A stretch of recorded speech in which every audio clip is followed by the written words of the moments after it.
வணக்கம் நண்பர்களே. இதுதான் எங்கள் அழகிய கிராமம். பாருங்கள், அங்கே சின்னு என்ற குட்டி அணில் எவ்வளவு உற்சாகமாக துள்ளி விளையாடுகிறது. சின்னு தன் மரவீட்டிலிருந்து வெளியே வந்து மகிழ்ச்சியில் குதிக்கிறது.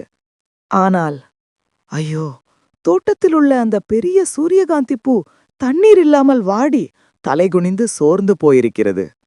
அதை பார்த்த சின்னுவுக்கு மனசு கஷ்டமாகிவிட்டது. உடனே சின்னு ஒரு நல்ல முடிவை எடுத்தது. ஒரு பெரிய இலையை கிழித்து அதை வாழியாக பயன்படுத்த திட்டமிடுகிறது. சின்னு வேக வேகமாக ஓடி அருகிலுள்ள குளத்திலிருந்து இலையில் நிரம்ப தண்ணீர் எடுத்து வருகிறது.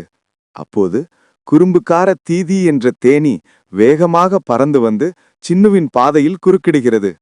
சின்னு லேசாக தடுமாறி கொஞ்சம் தண்ணீர் சிந்திவிடுகிறது. இருவரும் சிரித்துக் கொள்கின்றனர். சின்னுவின் நோக்கம் பெரிதுதானே. அதனால் சின்னு திரும்பவும் குளத்திற்கு சென்று இலையை நிரப்பி வாடிப்போன சூரியகாந்தி பூவிடம் மிகுந்த அக்கறையுடன் தண்ணீரை ஊற்றுகிறது. ஆஹா, இப்போது பாருங்கள்.